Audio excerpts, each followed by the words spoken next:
psychromètre noir.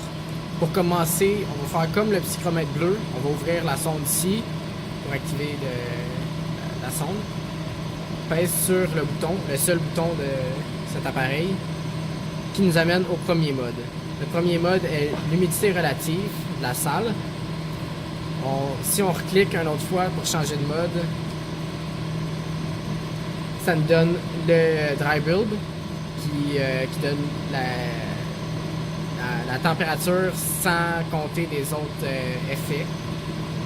Si on reclique une troisième fois, je vais passer tout droit. Hop là. On obtient le point de rosée, donc la température où l'humidité va se condenser.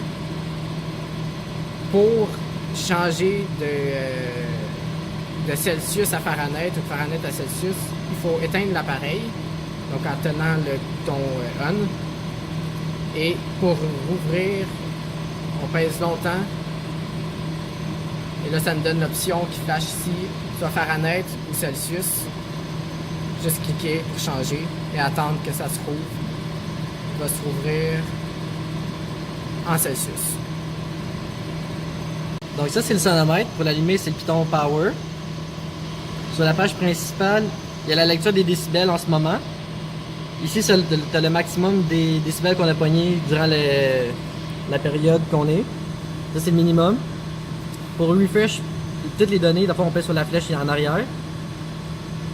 Ça me tourne tout à 0.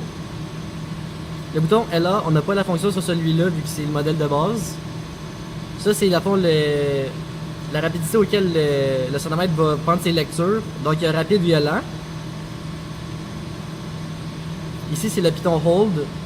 Fait que si tu veux geler une donnée pour exemple, tu n'as pas le temps de voir l'écran ou peu importe, ben tu pèses sur Hold puis tu vas pouvoir la regarder après. Le piton menu, il est juste ici.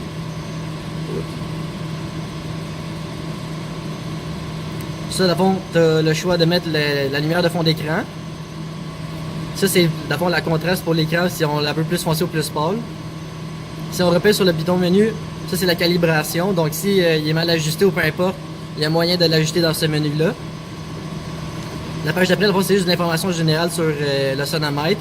Puis si on veut changer la langue, ben ça se fait ici à partir de cette page-là. Pour retourner à la page principale, il faut juste peser sur la flèche de retour. Donc ça, c'est le psychromètre bleu. En fait, il y en a deux. Il y a le bleu et le noir. Pour commencer avec le bleu, premièrement, ce qu'il faut faire, c'est ouvrir le bouchon pour qu'on puisse voir le sensor. Après ça, ici, on a le bouton Power. C'est ce qui va allumer en fait le psychromètre. Après ça, on a plusieurs chiffres. Ici, on a le pourcentage d'humidité dans l'air. Ici, on a le wet bulb, aussi le bulbe humide. Ici, c'est le point de rosée en ce moment. Il est au deuxième mode. Le point de rosée, en fait, c'est le moment où est-ce que l'humidité va commencer à condenser. Après ça, quand on clique sur le mode ici, ça l'a changé en dry bulb, qui est en fait aussi le bulbe sec. Ici, avec le bouton Hold, ça va seulement garder les valeurs, ce qui va faire en sorte que les chiffres ils vont juste pas changer. Si on reclique dessus, il va se remettre à prendre les données.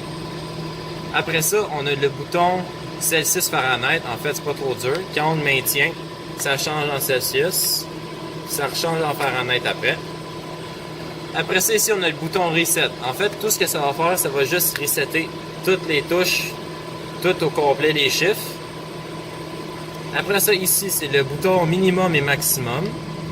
Quand on le maintient longtemps, ça donne en fait la donnée la plus basse qu'il y a eu. Et quand on reclique dessus encore longtemps, ça donne celle qui a été la plus haute. Et quand on reclique, on devient la normale. Et après ça, une fois qu'on a fini, pour le fermer, on le met à off, on ferme le bouchon.